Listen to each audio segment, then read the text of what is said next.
Go. Biomimicry as a tool for innovation, by me. Earth's elements have been defined by their key features for hundreds of years. From Times Square to Colosseum, designs have stood as key features.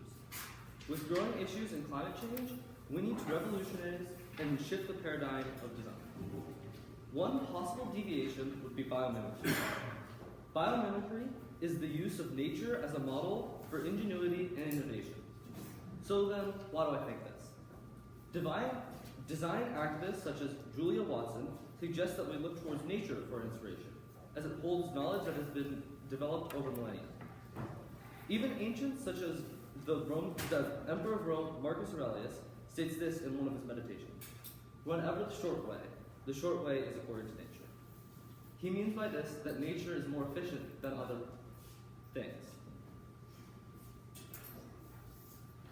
Improved materials. The biggest way innovation is fueled by biomimicry comes in the form of architecture. A necessity for all forms of architecture is what materials you build with. Biomimicry shows great potential for improvements in building materials such as textiles. According to S. Dabbs, a researcher for the Indian Academy of Sciences, biomimicry can be an inspiration to develop innovative textiles. One such example is weaving based on shark skin to make a waterproof canvas type material, which would be cheaper and stronger compared to alternative fabrics. Historical evidence shows that biomimicry, like the golden ratio, has inspired many buildings like the Parthenon, which still stands, at least partially, to this day.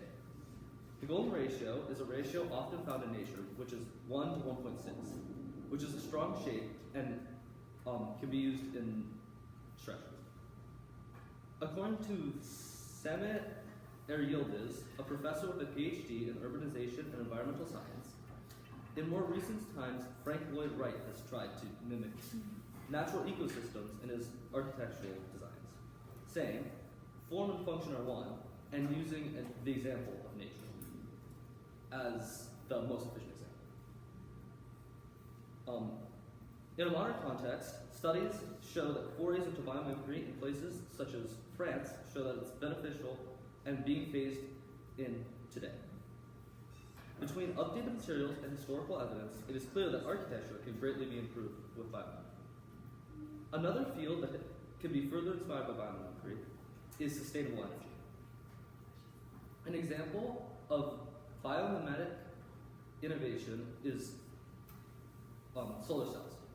Raul Martin Palma, and a professor of material sciences, states engineered biomimicry could provide advantages over conventional engineering. To support this, he brings up that solar energy in general has been inspired by plants' photosynthesis in his article, Engineered Biomimicry for Harvesting Solar Energy.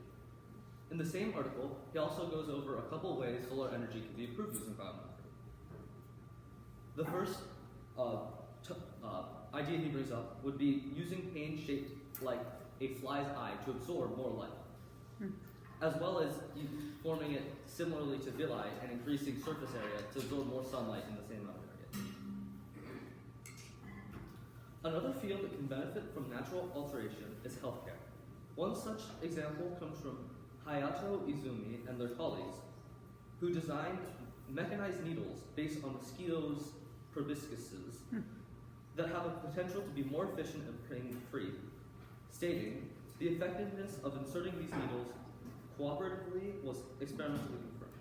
The effectiveness of the sharp tip for easy insertion was proven.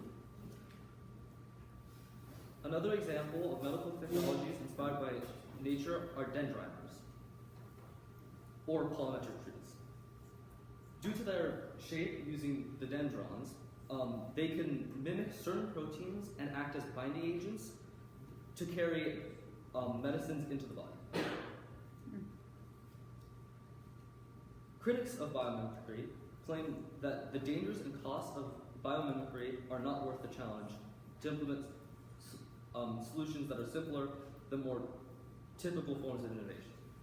Architect Camilla Brzezinski claims that Just like a failing ecosystem can endanger the lives of organisms for entire species, a failing biomimetic architectural system could endanger humans for whom it was built, which is similar to the coral reefs, which are slowly dying just due to slight shifts in temperature. Though people who support biomimicry disagree with the previous point, saying that the benefits that come with biomimicry far outweigh the costs. For example, Julia Watson, a design activist and professor for urban design at Harvard and Columbia, says, "We'll only become wiser and ready for those 21st century challenges that we know endanger our people and our planet."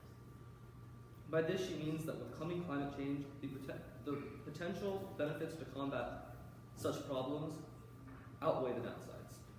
In conclusion, architecture, energy, and medical uses of biomimicry are improvements on more standard forms of design. Many experts agree there is a lot to be learned from Mother Nature, and that can be seen with the technology that we have now, such as solar